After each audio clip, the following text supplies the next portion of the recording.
여러분 저 168페이지 한번 펴봐요. 168페이지 법안종이 나오잖아요. 제일 밑에 법안종이 나오는데 법안종에서 그 위로 이제 한번 세어서 가보자고. 하나, 둘, 셋, 넷, 다섯, 여섯, 일곱, 여덟째 줄 밑에서 법안종에서 세서 올라가서 여덟째 줄 거기 30년 동안 수행하였다 이렇게 나오잖아요. 찾았어요? 예. 30년 동안을 수행하였다.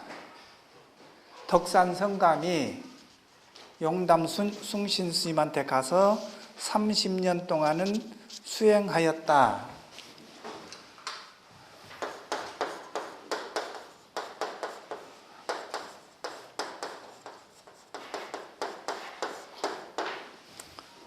네, 얘기를 지난번에 이 부분 하면서 얘기할까 하다가 그냥 안 하고 지나갔는데 참 지금 얘기하기가 좀 알맞는 시간인 것 같아. 나는 지금까지 학생들 뭐 평가하는 거에 대해서 별로 내가 관심을 안 갖고 내 임의로 합니다. 강의를. 지난번에도 얘기한 바와 같이 무슨 뭐 세미나식으로 해서 학생들 그룹 지어서 발표하게 한다든가 그렇게 지금까지 해본 적이 없어요. 그런데 그렇게 하면은 모르는 학생들이 모르는 범위 내에서 뭐 발표만 할 거 아니냐 이거예요.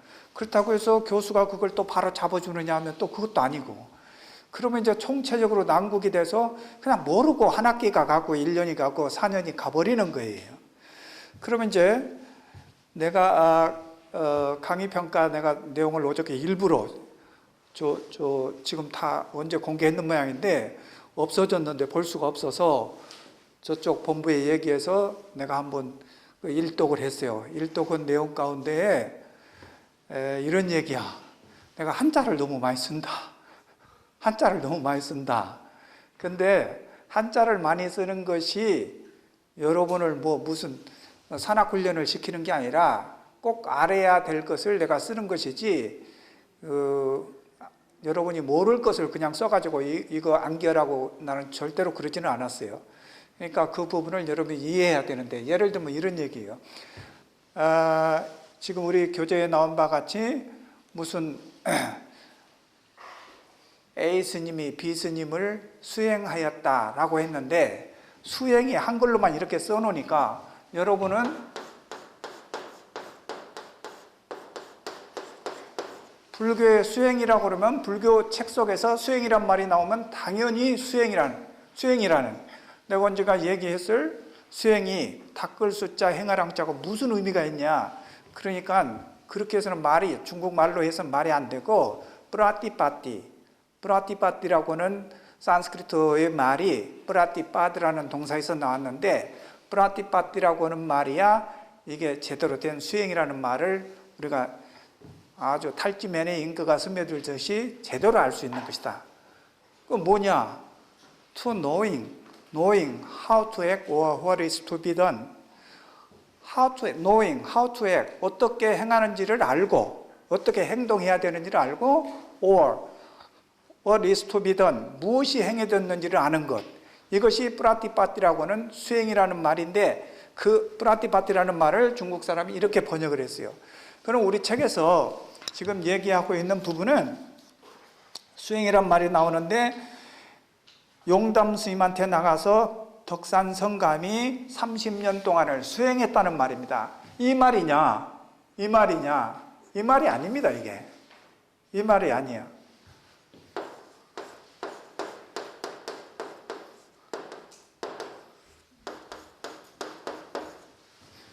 경호원들이 대통령을 수행한다 할 때 이렇게 수행해요. 따를 숫자. 그러니까 자기 스승을 모시고 온갖 시동을 하면서 뭐 어디 지방 가면 모시고 가고 어디 오면 또 모시러 가고 이렇게 했다는 이 수행이지, 이 수행이 아니거든요.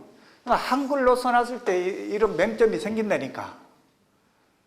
여러분 아까 얘기한 대로 산학훈련 시키기 위해서 한 게 아니라고. 근데 또 어떤 학생 보니까 평했는데 교재가 너무 어렵다. 이제 이런 얘기를 해요. 교재가 어려우니까 배우는 거지. 그거야. 그리고 이거는 교재이기 때문에 이렇게 썼으니까 일반 독자들을 위해서는 한국을 빛낸 선사들이라고 하는데 여기 구산선문, 지금 우리 공부하는 구산선문 스님들 다 나와요. 아까 중국 부분에는 시공사에서 출판된 날마다 좋은 날이라고 했어요. 내지는 아직 지금 또 한 권 못 내고 있는 게 있는데 출판사 선택이 안 돼서 그 두 권의 책을 통해서 중국 부분 여러분들이 이해 못하는 이 교재가 어렵다고 하는 부분에 대해서 일반 독자들이 다 읽기 좋게끔 내놓은 것이 이미 기존 나와 있는 그 시공사에서 나온 날마다 좋은 날이라든가 아직 안 나온 한 권의 책이라든가 해서 중국 부분을 두 권이 다 커버할 수 있단 말이에요. 근데 어렵다는 부분도 나는 여러분의 궁금증에 대해서 내가 브로킹을 하는 게 아니라 잘 이해를 못할 수 있기 때문에 내가 그 부분을 이제 얘기해 주는 거예요. 그리고 이제 내가 다른 맹자나 장자의 얘기를 해 주는 것은 여러분이 맹자, 장자, 불교에 강의가 없잖아요. 제가 강의가 한 강좌도 4년 동안에 없어요. 그러니까 그렇게 하면 내가 여러분들 어떤 부분을 맹자의, 장자의 어떤 부분을 얘기해 주면 여러분들이 장자 책을 나중에 혼자 읽을 때 친근감이 가져요. 아, 장자 덕중부의 중생이라는 말이 나왔다고 그랬지. 내 노트 보니까 그랬지. 언제 스님이 얘기해 줬으니까 장자를 사서 장자 덕중부부터 한번 펴볼까? 그러면 읽다 보면은 첫 장부터 읽으려면 질리니까 어느 부에서 봐도 어느 파트에서 봐도 상관없으니까 덕중부를 보면 이 시간에 배웠던 덕중부의 중생이 나온다. 굉장히 아주 친근감이 있고 내가 공부를 다 아는 것 같고 이해하는 것 같고 그런 아주 자부심 같은 거, 뿌듯함 같은 거 공부를 통해서 그걸 또 느낀단 말이에요. 그러니까 뭐라고 했더라? 일방통행이다 그런 말인데 다방통행을 요구한 시스템에서 얘기하니까 일방통행이지. 언제든지 물어요 여러분 나한테. 내가 절대로 일방통행하고 싶은 마음이 나는 없는 사람이니까. 정말이에요. 그리고 이제 그 외에 이제 그런 것이 말하자면 지금까지 뭐 중간 평가를 한 내용이고 또 다른 학생들은 나 정년 온다는데 강의 더 해달라 그러는데 명강의다 강의 더 해주세요. 그런데 그거는 여러분들이 희망사항이고 내가 또 하고 싶다고 해서 할 수 있는 입장이 아니고 어느 시간을 통해서 또 하게 되면 매스컴을 통해서 이제 들을 수도 있고 또 어느 기회에 또 접할 수도 있지 않느냐 이제 그런 위로 얘기를 이제 합니다. 지난 시간에 그래서 내가 지금 한자 쓰는 건 절대로 여러분이 알아야 될 것을 지금 얘기해요. 내가 유치원에 다니는 유치원인가 유아원인가 애기들 국민학교 가기 전에 지금 다니는 애들 내가 이거 짚어서 물어봅니다.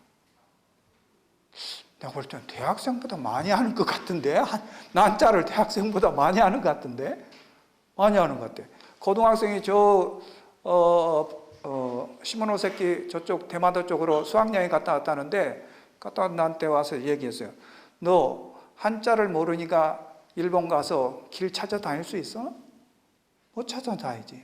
중국 가도 말할 것도 없지. 절대로 모릅니다. 그러면 나는 한국에서 유치원 때부터 영어 했으니까 일본 가서 영어 해가지고 저 중국 가서 영어 해가지고 내가 길 찾아다녀야지. 우리나라 사람들이 여러분이나 영어 공부 많이 했지 시골 가서 영어로 말하면 시골 노인네들이 알아듣습니까? 현지 언어를 해야지. 절대로 그건 통하지 않아요. 내가 겪은 일이니까.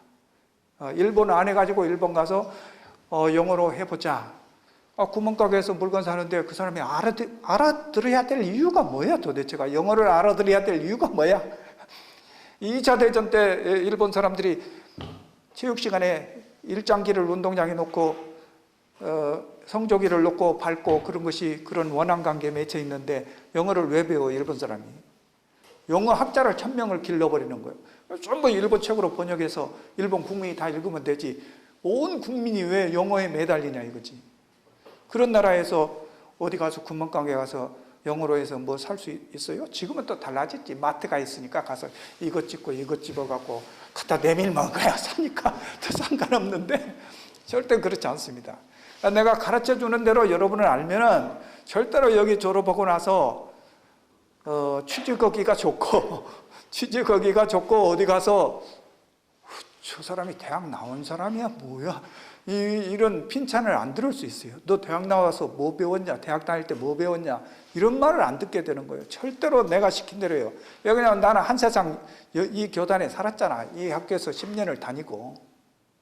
그래서 내가 이 글자도 흘리지 않게 뭐 해서체로 내가 쓰는 것이 내가 배울 때 선생님들은 막 흘려 써서 내가 쓰기 어려웠어.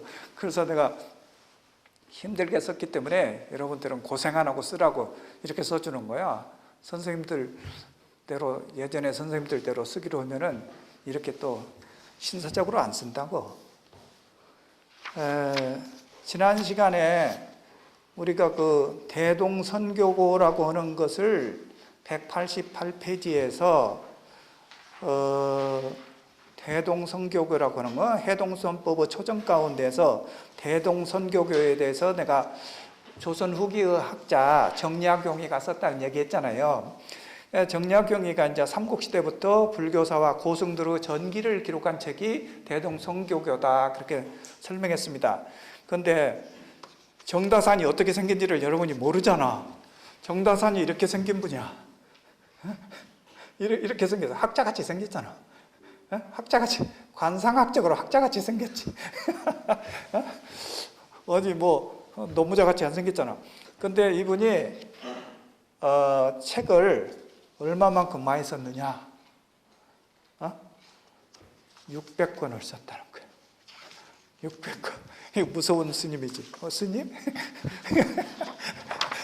무서운 학자인데 내가 이제 뭔 책을 소개해 줘야 되겠다. 여러분한테 경세유표나 목민심서나 이분이 쓴 대표가 경세유표나 목민심서나 흠음신서나 이런 책 아니야. 근데 경세유표가 48권짜리고 또 목민심서도 48권짜리고 또 흠음신서도 30권짜리고 이런데 이 책 3권만 내가 소개해 줘야지 600권 가운데 그랬는데 내가 강진에 다산 그 전시관을 옛날에 간 적이 있어요. 근데 마침 이 팜플렛이 있었어. 근데 여기에 나온 이 책이 내가 소개해 주고 싶었던 책들만 3권 나왔잖아. 내가 소개하고자 해서 흠음신서, 목민심서, 경세유표 내가 소개하려고 그러는데 여기 딱 나왔잖아. 그러니까 내가 가르쳐 준 대로만 하면 된다니까. 내가 이거 보고 쓴 것도 아닌데 여기 딱 찍어서 나오잖아. 근데 여러분들이 600권을 그래서 이제 이분이 초이선사하고 초이스님 이분이 대단한 학자니까 초이스님도 이분의 대화가 될 정도로 판무식이 된 분이니까 초이스님하고 이분하고 이제 차도 즐겨 마시고 대단히 그 좌담도 많이 하고 했지. 이 고물의 정자라는 게 이제 본관이 전라남도 나주야. 나주라는 게 대단히 본관이 많잖아. 숯불림자 임시지? 숯불림자? 나주 임시야? 나주 임시나 이런 고물의 정자 정시나 이런 분들이 본관이 나주야. 전라도 했을 때도 전주하고 나주하고 합해서 전라도인 거야. 그러니까 그전에는 지금은 광주가 크지만 전라남도 광주가 크지만 예전에는 나주가 그렇게 큰 도시였어. 본관이 있다라고 하는 것은 본관이 생긴 도시라는 것은 그만큼 대도시였다는 것이에요. 그 종교야 이 사람이 캐톨릭 신자였지만 학자로서는 이제 대단히 훌륭한 분이지. 우리 책에 특히 한문으로 쓰여진 책들을 보면 이분이 600권을 썼다는 거 아니야. 600권을 썼는데 내가 아직 계산을 안 해봤어. 계산을 안 해봤는데 권이라고 하는 것이 뭐냐, 오늘날의 책으로 얼마나 될까에 대해서 내가 계산을 안 해본 건데 600권이면 오늘날 서나그이에 뭐 500페이지로 해서 저 분량으로 하면 몇 권이나 될란지 한번 내가 계산 안 해봤어요. 해봤는데 권이라는 것이 한지 있잖아요. 한지 한지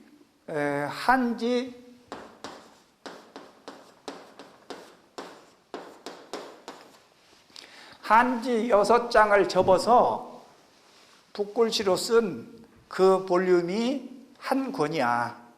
그러니까 600권에 대해서 이 다산이 600권 썼다는 것에 대해서 놀라지 말고 여러분들은 다산을 능가할 수 있어.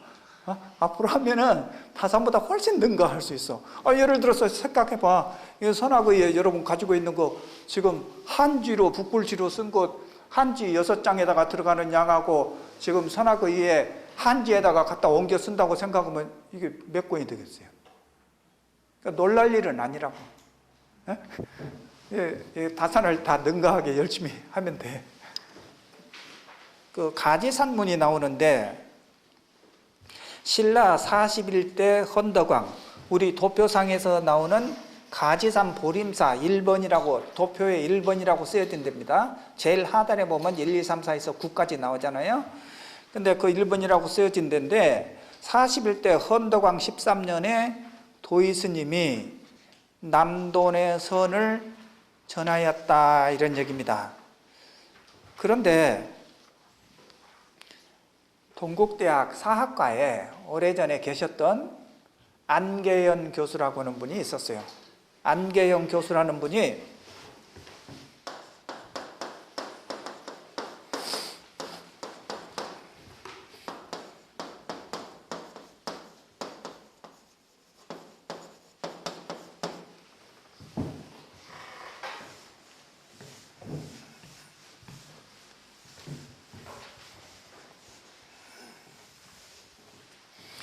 안계연 교수라고 이 선생님이 어느 여름에서 지금같이 이렇게 강의실이 돼 있지 않았지요. 연구실도 그렇고 막 여름에 너무 덥고 그러면 정말로 그 선생님은 세숫대에다가 여름에 더울 때 연구실 가서 내가 뵀어요.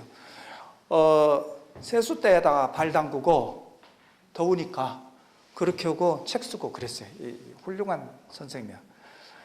이 선생님이 쓴 한국불교사가 있는데 거기에서 이분이 얘기하는 것이 신라 41대 헌덕왕 13년 821년이라고 하는 이때에 헌덕왕 13년 821년이라는 것이 이분의 설입니다. 안계연 선생님 설입니다. 이때에 도의스님이 남돈의 선법을 받아왔다, 이렇게 했는데 810년에 810년에 뒤에 나오는 해소 스님이 있습니다. 부산성문 외에 나오는 지금의 쌍계사 이쪽에, 이 스님은 차도 전했고 범패도 전했고 이런 스님인데 지금의 쌍계사에 이제 자리를 잡은 그런 스님이에요. 근데 이 스님하고 도의 스님하고 중국에서 우연히 만났다는 거야. 도의 스님하고 우연히 만나서 810년에 연도가 810년에 우연히 만났어요. 만났는데 거기서 이제 이런저런 고국에 대한 얘기도 하고 이제 그랬을 거란 말이죠. 그래가지고 그 다음에 825년에 이제 귀국을 하는데, 그러면 825년에 귀국했다는 것은 해소 스님이 와서 활동한 것을 보고 그 도의 스님이 귀국 연도가 아마 825년이 되지 않을까, 이렇게 해서 지금 측정해서 얘기하는 그런 추산된 해가 825년으로 이제 보고 있는 겁니다. 근데 이 안계연 선생님은 821년이라고 하는 해에 남돈의 선을 전했다라고 해서 이제 또 얘기하고 있으니까 두 가지 설이 있다라고 하는 것을 이해를 이제 해야 될 거고, 어디에서 왜 여기는 이렇게 나오고 저기는 저렇게 나오지, 저쪽에는 이렇게 나오지, 다르게 나온다. 그것은 두 가지 설이 있기 때문에 이렇다, 이렇게 얘기하면 될 거고, 여기에 이제 그 뒷장에 넘겨서 보면 무슨 얘기가 나오느냐. 지금 양양의 진전사라고 하는 얘기를 하는데, 진전이라고 하는 말이 전라남도 장흥 보림사, 유치면 보림사에서 도의 스님이 선법을 전하려고 그러는데 사람들이 못 알아들으니까 어디론가 갔다. 걸망을 메고 간 것이 양양으로 갔다는 거예요. 양양으로 갔는데 양양에 가서 절을 지키를 진전사라고 이름을 붙였다. 지금 진전사 신흥사에서 불사를 한 후로는 못 가봤는데 우리 지금 강의하는 서지영 박사가 학생 때 거기 같이 가가지고 그 기와를 주웠어요. 깨진 기와 주웠는데 진전이라고 쓰여진 기와장을 주웠어. 그래서 진전이라고 하는 말이 묵정밭이다. 아주 묵은 밭. 그러니까 신라 땅에 법을 전하려고 그러니까 사람들이 도저히 못 알아먹으니까 달마스님이 양무제고 얘기하다가 말이 안 통하니까 그냥 가시는 것과 같이 저 북위로 간 것과 같이 이 도의 스님께서도 이제 그랬던 거예요. 그래서 이 스님은 진전사니까 여기가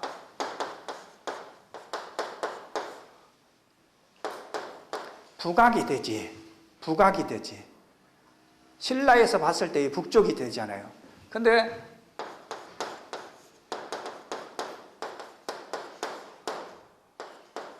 남악도 있어요. 그러니까 남악이 뭐냐? 북산이나 북악에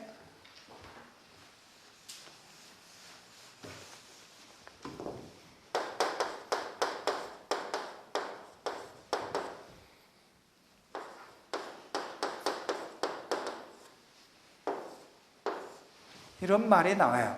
뭐 악이라고 해야 좋을 거예요. 지리산도 큰 산이고 저 설악산도 큰 산이니까 산이라고 하는 것은 악보다는 작습니다.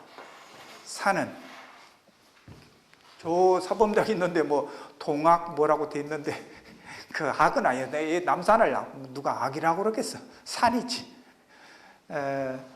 근데 산보다 훨씬 더 큰 게 악인데 북악의 남악척 이런 말이 쓰이는 말이에요. 근데 이게 무슨 말이냐? 북악은 양양으로 간 도의 스님을 얘기하는 거예요. 이게 의자가 도의 스님 다 이름을 쓰지 않고 남악척이다 그러면 다음에 나오는 실상산문, 남원의 실상산문 홍척 스님을 얘기해서 척이다 한자만 글자 한자 이름 한자만 넣어가지고 이렇게 이제 얘기를 하고 있습니다. 그래서 이제 이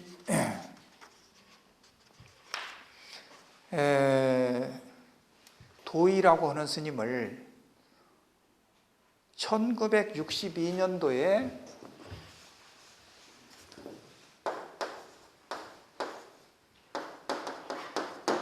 조계종 종원종법이 만들어져요.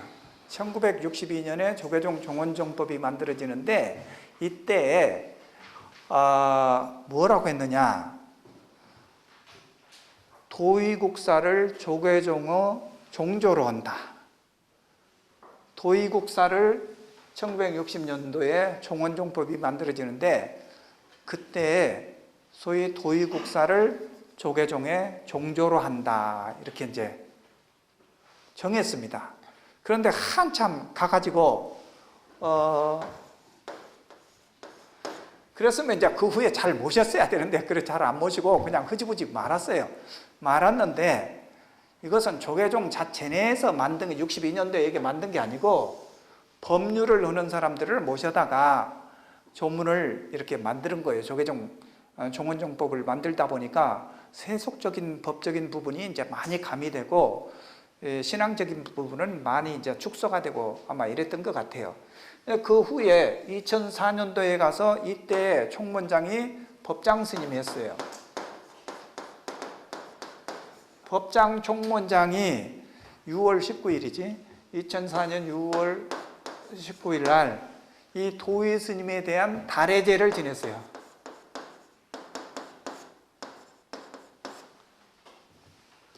(6월 19일) 날 이 달의 제를 지냈다는 건 이제 제사 모셨다, 이게. 제사를 모셨어. 그래서 달의 제를 지내가지고 지금까지도 이제 쭉 이렇게 모셔오는 실정입니다. 참 잘된 일이죠, 이게. 그런데 이제 조계종을 뭐라고 그러냐, 통불교다, 이렇게 얘기하잖아요.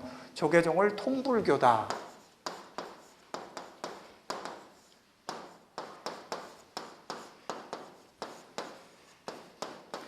조계종을 통불교라고 하는데 내 생각은 일단이에요.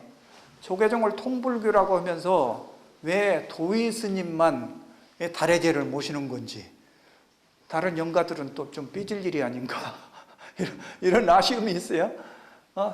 이 도의 스님만 지금 모시고 있으니까 예를 들면 구산성문에 각 지금 등장하는 스님들을 다 모신다든가, 또 통불교라고 그러니까 예를 들어서 해초 스님은 밀교 쪽 스님이니까 이런 스님도 또 모셔야 된다든가, 유학에서 고국 산천을 받고 싶은데 받지 못하고 그냥 간 이러저러한 혁혁한 한국 불교를 선양한 스님들이 계시는데 그런 스님들도 또 넣어서 같이 하면 어떨까 하는 그런 아쉬움을 나는 이제 많이 갖는 거죠.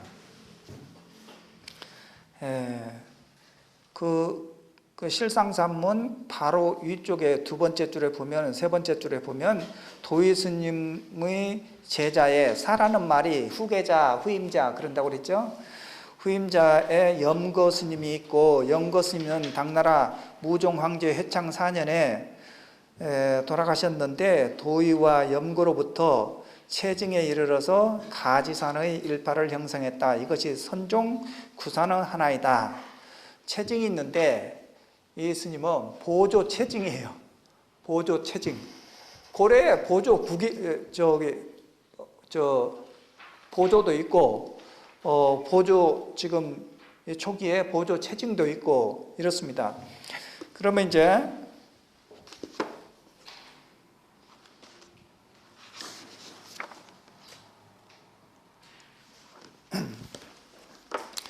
예수님은 지금 어디서 법을 폈었느냐면은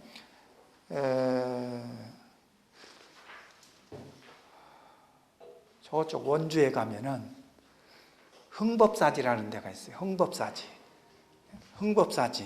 흥법사지라고 하는 데가 있는데, 그 흥법사지라고 하는 데에 지금 김용옥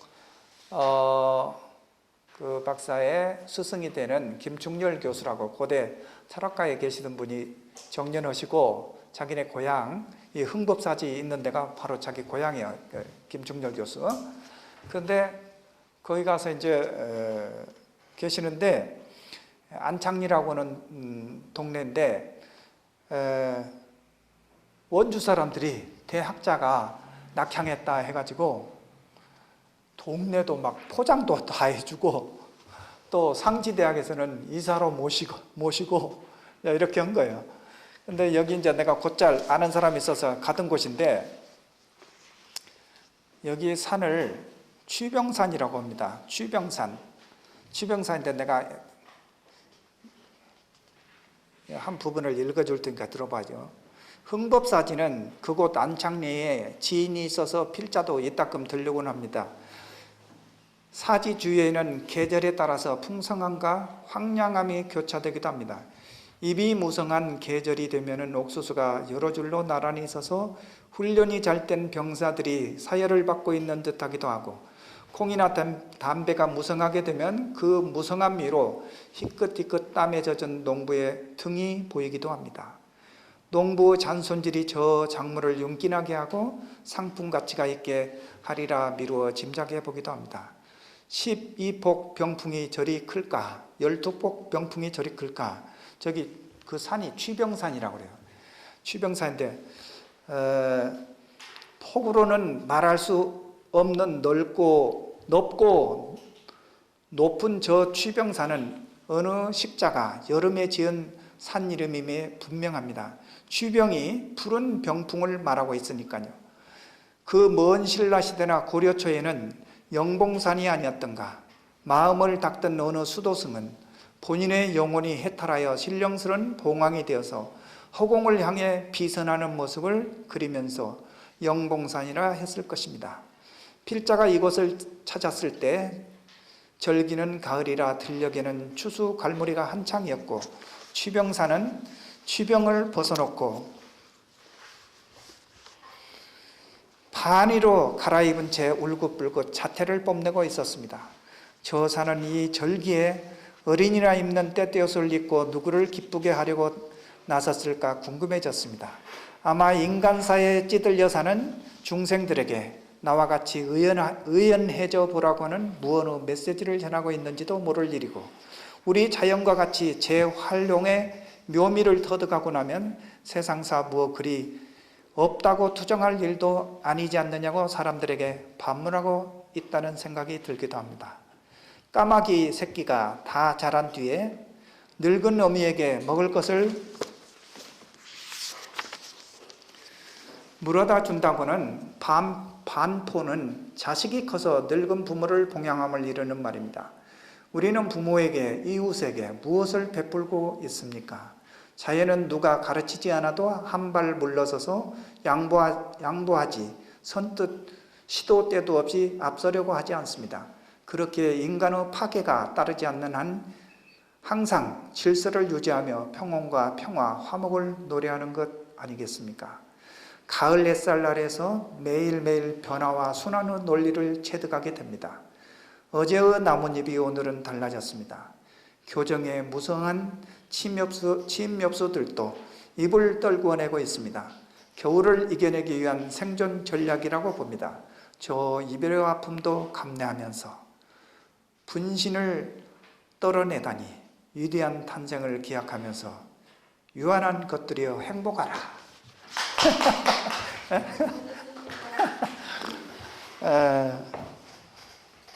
이게 지금 내가 여기 또 하나 하고 싶은 게 반이라고 하는 말이 있습니다. 반이 얼룩덜룩 색동옷을 지금 입었다는 거야.